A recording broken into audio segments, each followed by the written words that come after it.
Hi there. I'm going to be showing you how to make a fire-breathing monster sound using a fire sound, a vocal sound, in Sonar 8 using a vocoder named Vocodex. Now, first off, what I'm going to do for you is I'm going to play the vocal and the fire sounds that I've previously set up for this project. So here's the vocal sound.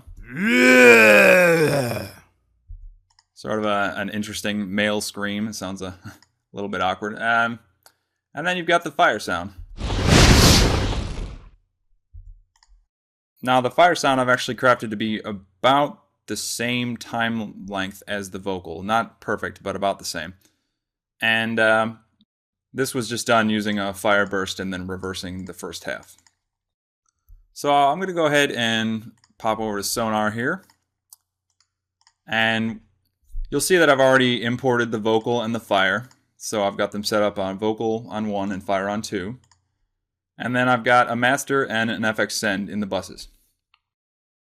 Now the first thing that you're going to want to do is you're going to want to set both of them to FX send 1. This will just avoid a little bit of confusion later on. And then on FX send 1, you're going to go ahead and put the Vocodex. Here it is. And in the presets on Vocodex, you're going to go to sidechained modulator just to get you started. Alright. Now, the first thing you're going to want to do is actually play it, and, well, you don't need to, but if you play it, you'll realize that nothing is actually coming out. And the reason behind this is because you haven't actually sent anything to the vocoder. So what you need to do is actually send an actual send from the vocal to the vocoder. So if you click on the vocal here and then you go over here to the left, you can see your FX send 1. Go ahead and click on that and you can go down to IL Vocodex. Now you are actually sending the vocal to the vocoder. Now before I actually play this, I'm going to turn these down because they're fairly loud. I'm going to be turning the vocal down -10 and the fire about down -6, and then also the FX send down about -8. And I'm going to play that for you. So you can hear it. It sounds kind of like this watery scream, not very fiery. Not exactly what you were going for, unless you like that sound. And if you open up Vocodex here, there's actually the wetness range, so you can actually turn up the wetness to get more of a watery sound. Or you can leave it. You could play around with that later. That's not something you have to worry about right now. First thing I'm actually going to do is these 3 little circles I'm going to raise all the way up to just get rid of all the filters. So it's a clean sound. And then I'm going to actually raise the carrier volume all the way up. That's the middle slider. And then the modulator about 75% of the way up. Alright, and then we'll play that again. You're starting to hear a little bit more of the fire like inside the vocal. So it's getting there. And what I'm actually going to do is I'm going to go to the fire. I'm going to go to Audio FX, Sonar FX. Go to the multiband. And I'm just going to raise the frequencies gradually more towards the higher frequencies. Just give it a little bit of a boost. So we'll play that again. So you're starting to hear a little bit more of the fire now. Now these aren't exactly in sync, so what I'm going to do is I'm going to move the fire sound a little bit over so it is in sync with the vocal. So let's hear how that sounds.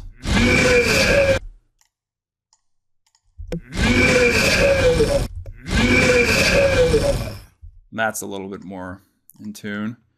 Now the vocal has sort of an awkward tongue sound towards the end of it, where the performance was a little bit awkward towards the end. So I'm just going to fade out the volume.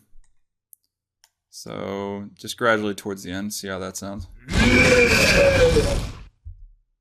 A little bit earlier. There we go. Get rid of that sort of that long tongue sound. Now, normally you want to bounce out all of your sound effects dry, but for the sake of this presentation, I'm actually going to add a reverb to the master, just so you can sort of hear how it might sound towards the end. So I'm just going to add a small amount of reverb on it. Just a little bit. Okay. Let's see how that sounds. There we go. Just giving it a little bit of a room.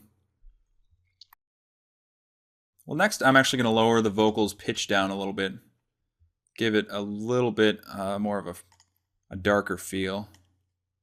So about -3. So there we go. Let's hear how that sounds. Yep. Alright, there you have a sort of a zombie fire beast.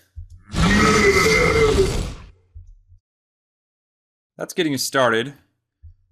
Now there's a couple of cool things that you can do in Vocodex that'll actually increase sort of the modulation, and it'll make it have some really cool effects. So these three knobs right here, here, and here are the bandwidth, the modulator bandwidth multiplier, and the modulator pitch shift. And if you actually play around with these, they actually have some really cool results. So I'm going to be turning this, the first knob, to about 2 o'clock. See how that sounds. And you start to notice a little bit more of like grit in the vocal. Maybe I'll turn it a little bit more. Yeah, it's starting to sound good. And next, I'm actually going to change the multiplier to about 2 o'clock. A little bit less than this as far as on a clock goes. Hear how that sounds. Maybe a little bit more. Let's hear it now. Alright, now it's definitely starting to sound a lot more like a big creature, a big beast. And finally, the pitch, I'll lower the whole thing down by about -3. And see how that sounds. And there you have it. That's I mean, you could tweak it around if you want, but that's basically getting you started on this fire creature. And I hope this tutorial helps. And be sure to check out my actual page to see in the future for when I do more tutorials. All right, thank you.